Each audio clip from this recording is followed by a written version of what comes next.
Welcome to Mindy's House of Gold, the podcast, episode 4. And today, is my birthday. And what better thing to do on my birthday than work on my life goals and record my podcast? The other thing is, we're going to talk about what I always say, my favorite topic. I feel like every time I record, I say it's my favorite topic. But I guess what we can call this is discipleship and friendship, which is, I guess, my outside of Jesus, it's my source to my life. And my very best friend in the universe, galaxy, Milky Way, America. Well, we met outside of America, but my very best friend came to visit me for my birthday. So we're going to be talking, and hopefully she doesn't tell you guys too many bad things about walking out life with me for the past couple of years. But back to my birthday. I've turned 34 today. I am so excited. It's a good time. Today, what did I do? I laid in a bed in a hotel. It's like my favorite pastime. Watched TV, ate some snacks, slept, took a long shower. You know, all the things that I don't get to do when I'm at work. I didn't watch The Price is Right, though. That was something I was trying to do, but it didn't work out. Anywho, so when you guys hear this, it would have been past my birthday. So just so you know, I'm going to do lots of fun things. So I'm just excited. I love birthdays. You know, the more you have, the longer you live. Guys, do the math. That makes perfect sense. But I like birthdays. So like I said, today we're going to talk about discipleship and friendship. And, you know, as we've talked through a couple of things in the podcast, we've talked about my testimony. We've talked about, we've talked about my testimony. We've talked about being bold. We talked about grief and all of that. What's the nooks and the crannies of who I am is my friends. God has really blessed me with a great circle of friends that literally are my backbone, my support system. I hate to be like I have a top 5, but God's just really been kind. I heard TD Jakes say one time that in life, you're really blessed if you ever have 3 to 5 close friends. And I definitely feel so blessed because I know what I have in my relationships, especially with my favorite person in the world. I know most people have not experienced that kind of care. And it's a really big heart desire that everyone could get a friend and have a friend that's ride or die, and also learn to become that kind of friend because it will change your life. So, drum roll, please. Without further ado, I have the greatest person I've ever met in my life in the room with me. And we met in college when we were both in London, England. What year was that? 2004? 2004. What year is this? 2019. Oh my gosh. We met a long time ago. Wow, that was a really long time ago. And she's changed the course of my life. So anyone who meets me now or has gotten to know me over the years, you've probably met a very bold, confident woman. And that is not who Sean met. Sean met a very scared, no authority, no power. Oh, we're going to tell that one story about when I was scared to confront someone about my MySpace. Yes. And you were like, guys, wait for that story. It's pretty good. Let's talk a little bit more about how scared I used to be. I was scared. I was scared. I sound like Chucky from Rugrats. I'm scared.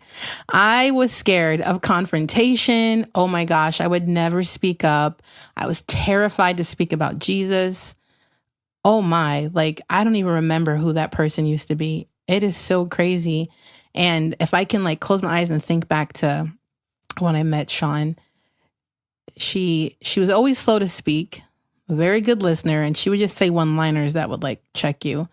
I remember one time I was complaining about my parents, and she said to me, when I have a child, I think I'm going to have a boy first. And I used to want to name him Malachi. We'll see what happens. We'll see what his father says, wherever his father is, taking his time meeting me, but whatever. I remember she told me, if your little Malachi, corrected you, how would you feel? I remember thinking like, girl, you don't know my life. But I was kind of like, huh.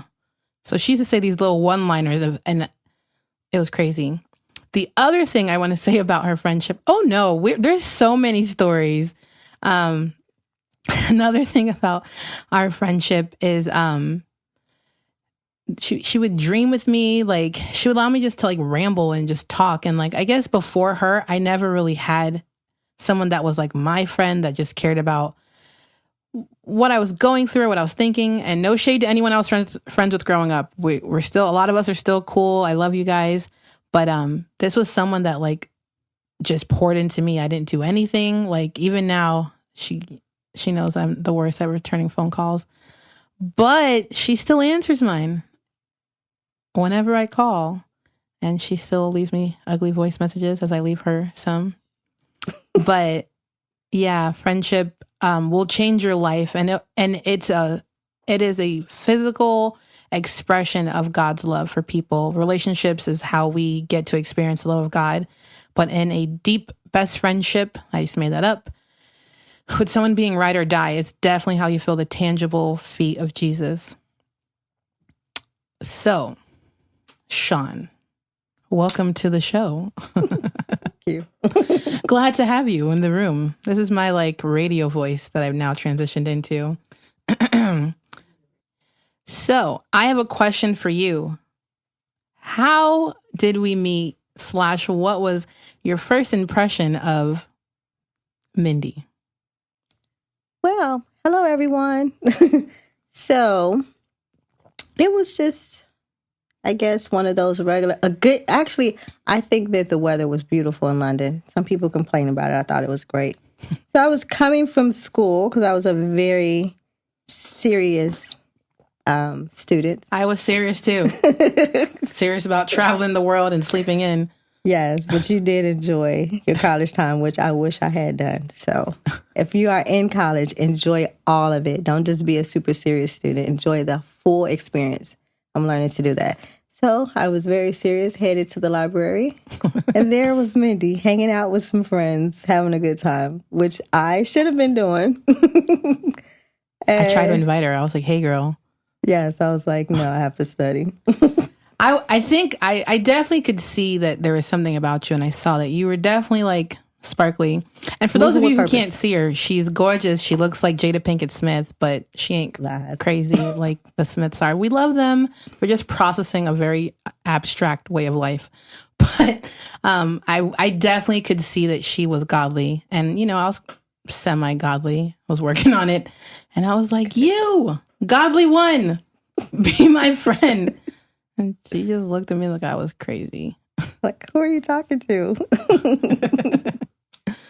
What should one respond to that?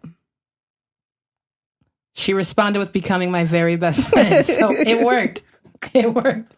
Everyone, go up to strangers and demand their love. You gotta be my friend forever. Make them. Hey, friend. That was my Batman voice, my aggression. But what was your first impression? I think I've heard some bad things that you thought about me, but let's tell the world. No, I didn't think bad things. I was just, I didn't know what I thought. I was like, what's going on? Yes, a new country. I didn't know these people. I don't know. I didn't know if you were, where you were from, if you were British, and if this is how they communicate with people. So God, she thought I was really British or something. Or European. No, it wasn't your accent. No, it wasn't that. Sorry, so just took the wait and see approach. Let's collect more evidence before we make a judgment. Well, after meeting, we eventually became roommates. I don't remember what the year it was. But, I remember we moved in together around my birthday. Was it my 21st birthday? It was either my 21st or my 20th. I don't know. Whatever, you guys do the math. It's 2019. I just turned 34. I met her in 2004. I do math for a living, so I'm not doing it right now.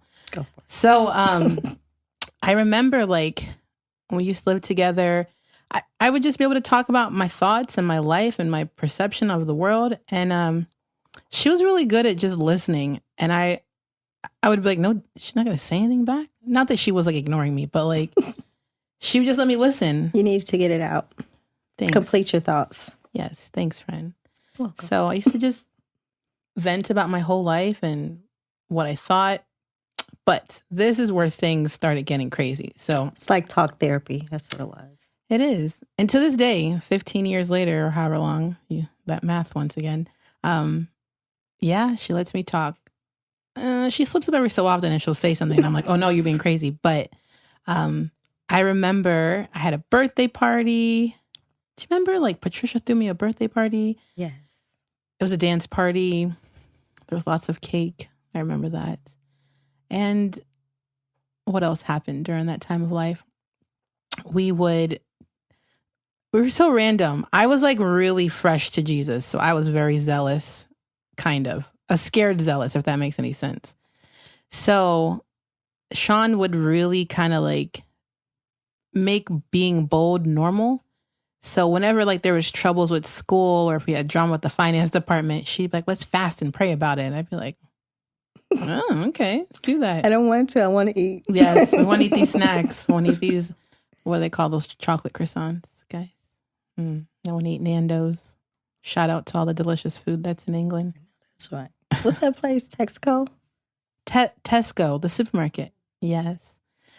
But we used to pray a lot. So funny story. I remember I started the first Christian union on our campus. Guys, I was pretty bold and terrified. And I was also the vice president of my university. So there was a little conflict because I'm leading the Christian club and also being the VP of the school. And I remember for like a fresher fair, whatever, when orientation day. And I set up a table for the Christian Union, and another friend of ours who wasn't my friend then, but became a very dear friend. I love you, Amoy. Hi, boy. Hi, Amoy. Sean's here. Tucking all our business of our friendship triangle. I remember I had my table. I was so excited. And Amoy, I love you, but you were mean to me back then. She totally snitched to the school and was like, Mindy's the vice president. She can't have a Christian table. Da-da-da-da. So like the school took my table away and they said I couldn't do that. So I'm a punk. I started crying. I called my sister Mona in America. So there's like a 5-hour difference. And I'm just like, Mona, I can't be a Christian. This stuff's too hard. The opposition's hard. And Sean's like, sit back down at that table. And I was like, in that voice? You're like, sat down. Very Medea-esque, like, sat down. She told me to sit down at this table. And you promote your club. And I was just like, what? She's like, just sit there. And I was like, okay. And sounds so mean. I started learning from that moment. Like, I don't know. I just felt like I finally had like a protector in my life. I felt like. Can we just clarify for the listeners? So it wasn't like sit down at the table. It was like, this is your vision. If you believe in it and it's in your heart and you think that the student body needs it, they need it. So you have to do what it takes to get to them, which is how we have to do in life. If you think that God put something inside of you, you have to know that that's what it is. Stay rooted and grounded in that. Opposition is going to come. That's the job of the enemy, to stop you. But the blessing is that you press through, persevere, and you do what your assignment is. So, Mindy will tell you, many people were blessed by that Christian union. Wisdom she just said, but she didn't tell me all that. She was like, "Sit down." But to her, and I said, "You're doing it." Yeah, she was like, "You're doing this." Straight fire. You want to do it. You're doing it. You're here now. Too late. I was so scared, but I will say what gave me the confidence was that she supported me and she wasn't going to leave me. So side note, with discipleship and with friendship, a good discipler, it has your back. They will cover you. They'll protect you. And they obviously should be ahead of you. Like, not saying that there's levels to it all, but when they're ahead in their faith, they can see victories easier. They can see failures easier. So you guys know I love leadership as well. I just want to really encourage everyone to trust the process of allowing people who are wiser than you to speak into your life and to trust them.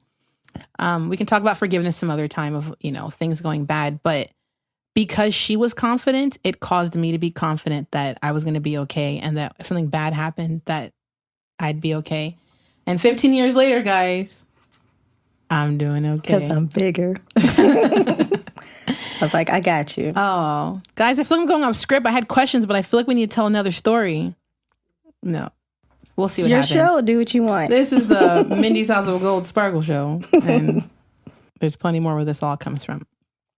So another story I think we should talk about is my first time confronting someone and standing up for my faith. Guys, was the I same was friend? shaking in my boots. So this was the day of MySpace. Oh, I wish I thought of this because I would have read to you guys my letter. This is what happened. I love Destiny's Child, but they had a song called Soldier. And there's a line in the song that the Christian one, Michelle, sang. And it's like, I want a guy with his eyes chiefing or his eyes low from chiefing. I remember just thinking like, that's what you want? Like that's what you're looking for? And I was like, and you're the Christian one? Like that's out of all the things you want in a man, you're looking for a guy with his eyes low from chiefing. I just really struggled with that. So anyways, I did like this whole rant on MySpace because I used to have like a little blog spot. So I wrote this whole like thing of why I was frustrated with the song. And Sean was an RA for one of the dorms. And this one girl who did not love God, she actually like was a Wiccan or something like that. Do you remember this story? She was a witch. She was definitely she was a witch. Demonic. She would tell you she was a Wiccan.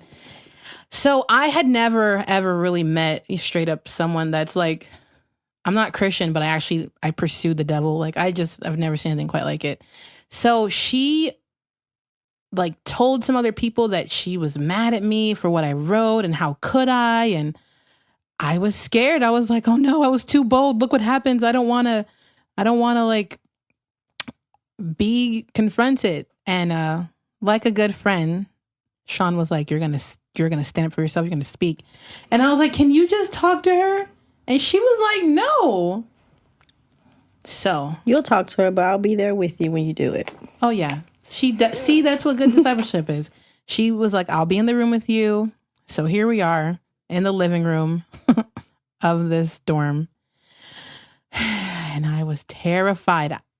Now I'm pretty good at confronting people. So I do it with love. It's not just for the sake of confronting, but we're in the living room and I'm just like, I don't know. It's like the power of God came over me. And what I said wasn't harsh, but it was kind of like, for my faith, this is what I believe. And if you don't believe that, that's on you. But you have no right to tell me what I can't post on my personal social media. So if you have those problems, you can take them up with someone, but not me. And I remember feeling like, whoa. And you know what? That girl apologized and she shrunk back and I don't know what happened to her. Hopefully she met Jesus by now and is doing better. Because the Bible is the truth. Great is he that is in you than he that's in the world. And it was two of us there. Because you were talking, but I was praying. And if she would have got crazy, I'm not scared to cast them devils out. See that, guys? See that? I didn't even know that was happening.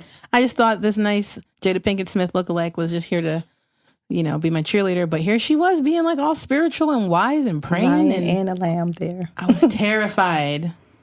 But these days now in 2019, there are a lot of bullies out there. So people now, they want to tell you on social media how they feel and what they believe, but then they want to censor what you say. And that is not okay. So it's up to us to say, hey, I have the same rights you have. You can't shut me down because I disagree with you.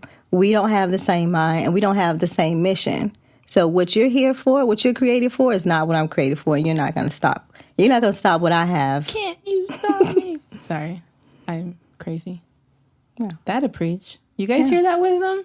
She's soft-spoken, guys, but she's got guns loaded with that fire from heaven. Oh, yes.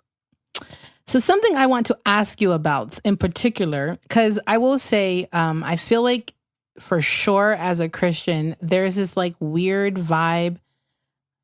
There's like this weird vibe that you need to correct everyone around you. You need to, hey, you're making a bad life choice. Hey, don't do it. Yes, I mean, if someone's going to crash a car, please tell them don't do it. If someone's, I don't know, going to get hurt, tell them. But from experience, I have learned that if you tell me what to do all the time, I'm going to stop telling you what I'm doing, and I'll probably end up in a worse place. So my lovely friend, Sean, is notorious for silence. And I remember this one time I had liked a man, boy, whatever you call it. And Chow. They were pretty toxic. Whoa. Like, Jesus, what the heck? And I remember telling her, like, I'm just going to go head first. I don't care what the consequences are. And she was silent. And I was just kind of like, huh. I don't know. And over the years, as I would tell her different things and she'd be silent, I'm prudent. I eventually have become prudent, which means learning from others' experiences. I have learned when she's silent, you're about to mess up. So, Sean, why? Why do you stay silent sometimes? God don't tell me to say it. I'm not going to make it up. Because if I make it up, I have to back it up. But if he says it, it's on him. But you're always silent. She does better. She'll ask me, what did you say today? Like, are you telling me this because you just want me to listen? Or do you want my opinion? Yes. Do you want me to just hear your point? Is this a dialogue or a monologue? Do you want to know the truth? Do you really want to hear the truth right now? Or you want to figure it out later? Time will tell. Oh, dear heavens. The amount of times I have heard, time will tell. Wait and see. Oh, time will tell. I wish I could get a coin for every time you've said that. I think I'm going to do this. I think I'm going to do... Time will tell. And then that's when I'm like, oh no, this is a bad life choice. I eventually start realizing, like, she's not out there saying, like, this is a great idea. The Lord's all over it. He usually isn't. Oh. No. I said that about the Christian Union. The Lord was right. And I think that's about it. Everything else I've had to sit back and be like, wait, she was silent. I knew this was going to happen. You did it anyway. Well, now that I have you alone, well, we're not alone, we're in a studio. But now that I have you here and I have the whole world listening, shout out to the few people that listen to my podcast. I just want to honor you. I am so grateful that you have persevered in friendship with me for all these years through me becoming a woman and growing in my identity, for all the prayers, for all the 1 a.m., 3 o'clock calls of me crying because my heart has been shattered or broken because family's been hard, that my mom's died, that people broke my heart, that I'm struggling in my work, finances. You were the first person that I've ever like started unpacking my pain with, and you have graciously added God's beautiful ointment of healing. And I literally don't know who I would have become if I never met you. And you're just the greatest person I've ever met in my life. Oh, praise Jesus. Praise God for that. Maybe that's what he created me to do. So, I thought it was my reasonable service, so I didn't know. But I didn't do anything it's unmerited grace or favor. Like, yeah, God knew. I think that when people are destined to be in front or leaders, that he has someone in place that is okay with being in the background so that you'll shine and push you forward. And so I'm okay being that person. Well, once I'm a millionaire. The will of God. I got you, girl. I got you. How many times I've heard that? I'm not a millionaire yet. Other people, they Hundredaire. Yeah. Thousandaire. I got you, girl. But yeah, you're exactly what the hands and feet of Jesus looks like. Thanks for the hugs and all the jazz and traveling down here to see me and going on cruises and always being my back support system. Like, you're the greatest, you're the MVP. And for anyone who has ever thought there was anything great about me, it's all because of Jesus and this girl sitting here with me. She likes to say to other people, there was no, you're like, I would give you 80% and the rest of people in my life. So I love you, friend. I love you too. Thanks for loving me, even though I've been ratchet. That's cool. You like ratchet things, but you're not ratchet. That's true. Well, thank you for listening to Mindy's House of Gold, episode 4. There is so much more gold where that came from. Bye.